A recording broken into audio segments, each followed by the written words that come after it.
Hello, in this video we're going to be talking about muscles of the lower limb, part 2, below the knee. Let's not wasting your time. Let's get right to it.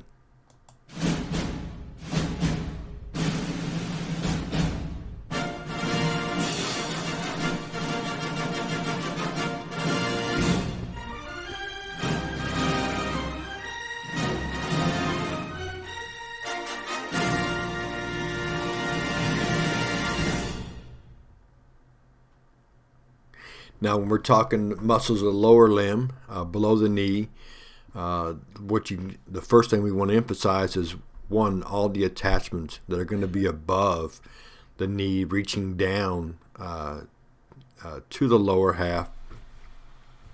Because as we mentioned in the last video, if you're going to really exert a force, you're going to have that attachment point up above. And the diagram you see here, we dealt a lot with the anterior compartment, the front part of the leg. But if you think about the bone and then the muscles around the bone on all four sides, the anterior would be the front, that's the quads, and then the posterior is going to be the hamstrings in the back. And if you watch sports at all, baseball, football, basketball, whatever, eventually you'll see that dreaded situation with an athlete when they're running, and all of a sudden they just kind of pull up and start kind of hopping on one leg and grabbing the back of the leg, which means they have pulled a hamstring, which is obviously medicine is better in all compartments these days. But again, still the hamstring, it's just a lingering issue that just, for the most part, just takes time and rest. People recover at different speeds, but it just kind of hampers because if you use it, then you just prolong the injury.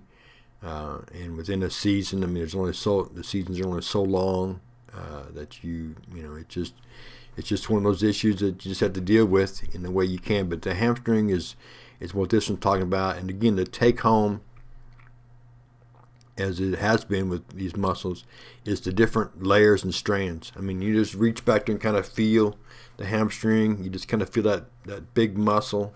And if you really kind of palpitate it slowly, you can kind of sense or feel different strands. But this diagram does a good job at kind of showing you those different strands, the big long ones and that wrap around the knee, there in the back, and of course things along the side. So again, the take home is the different strands and the layers as well.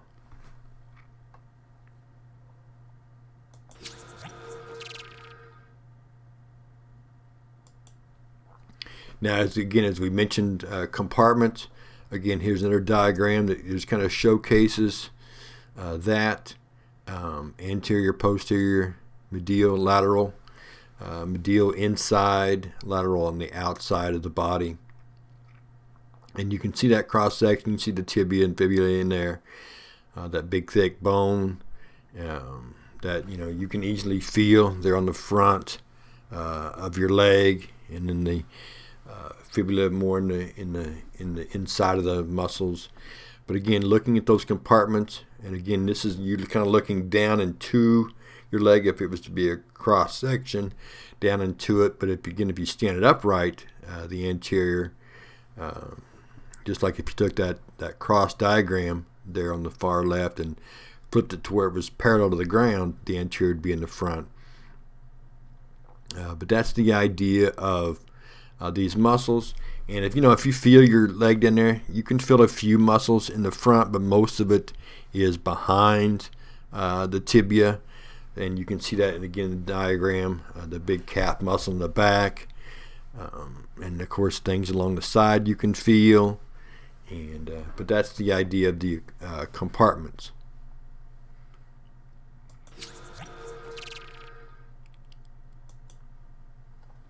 Okay, this diagram here will look at the front, muscles in the front of the lower part of the leg, and then the next one we'll look at the back, the calf muscles. And again, just as we just kind of talked about, not a lot of muscles in the front. If you feel your tibia, it's kind of on the inside portion of your leg, and then you can feel muscles along the outer side, and behind it more so.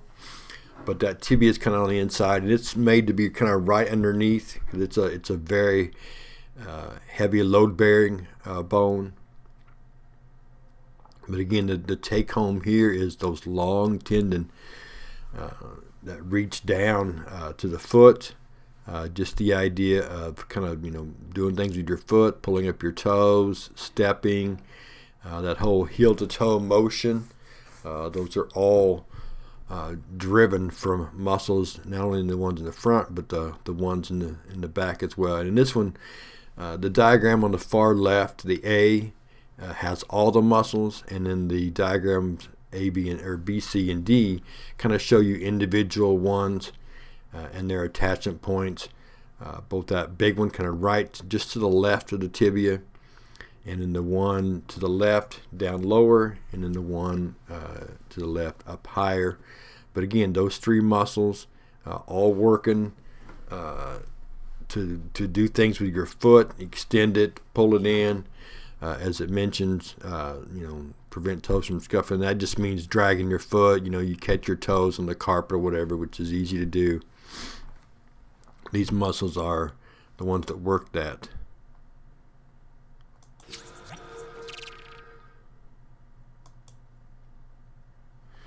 All right, so here are the muscles in the back.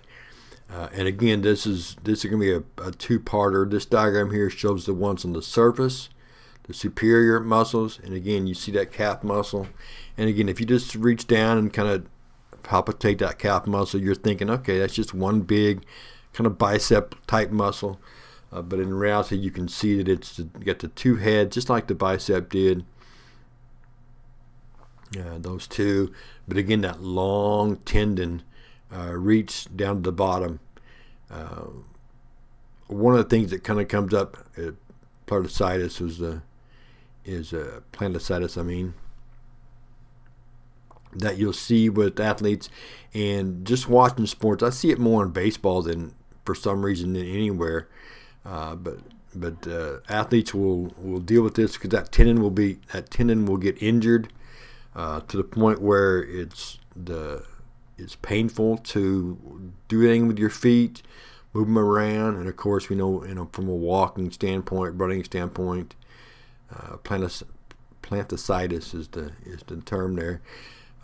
But you see it every once in a while. Albert Pujols, if you know who that is, famous Cardinal, then Los Angeles Angels. But he suffered a lot with that, even to the point to where he just couldn't run. He was, DH, hit the long ball, get around the bases the best he could, but, playing first base is when he needed to. Just trying to do things where there wasn't a lot of running involved. You just hear about it from time to time. And it comes from the injury to that long tendon.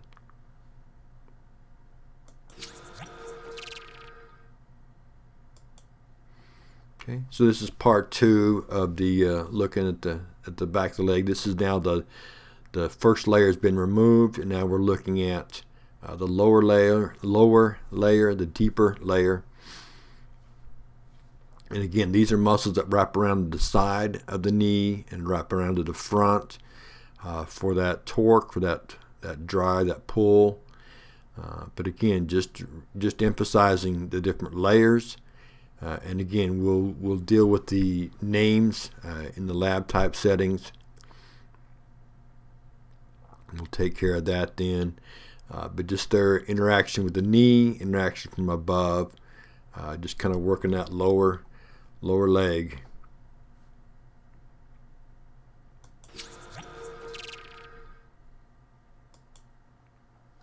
And this is the same diagram, just bigger. Again, emphasizing the motion, being able to kind of lift your leg, but also maybe that forward thrust when walking, pushing off the ground. We're going to look at the muscles in the feet and the tendons, and we're going to see, as I mentioned earlier, similar to the hand, a little bit of muscles in the palm or in the middle, but long tendons reaching down to the toes. But again, just a multiple sets to get that action going in any particular muscle. An injury kind of hampers kind of the whole thing.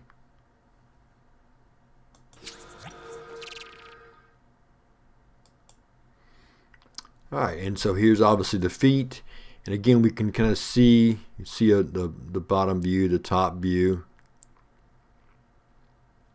Again, we can see that just kind of like with the palms, a little bit of muscles in the middle, kind of reaching up a little bit, but a lot of tendon connections with those toes, being able to pull down. So one of the things that that we don't really have the ability to do is our toes are good for for walking and for maintaining that motion, but they're not really like hands, like many other organisms can use their feet like hands. Obviously birds would be the king. They don't have hands, but what we call their feet, they can grasp around a tree branch or a wire. I mean, seeing hawks sit on telephone wires, just you just have to think about that they're grasping that wire to kind of hold them in place, and then to balance themselves just over the wire and sit there for long periods of time. But we also know that monkeys and chimpanzees and things in that grouping able to grip and climb. I mean, they can hold on to branches with their feet, hold on branches with their hands, and really climb super fast through trees and move around. And that's something we don't have the ability to, and this is the reason why, because we don't really have muscles in those areas to fully take our foot and just wrap it around something. Cool if we could, but we just don't have that ability.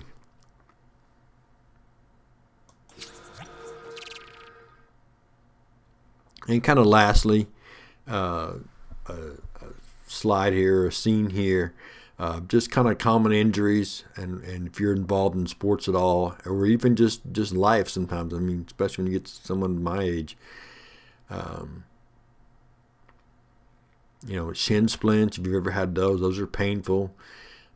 Hamstrings, as I mentioned, but any kind of repetition kind of injury, whether it's tennis elbow or you can get the carpal tunnel, rotator cuff, as I mentioned.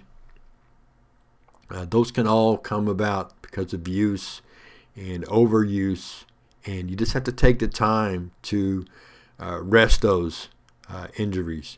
That whole no pain, no gain philosophy, I mean, that was just something that people used to encourage you to keep going regardless of how you were feeling. But that's not something you certainly want to live by. Those muscles are telling you something, and obviously we need to respond properly to that. All right, so that's our video over muscles of the lower limb below the knee. Again, make sure you got all the notes and everything for your test. And this concludes this section. And let's see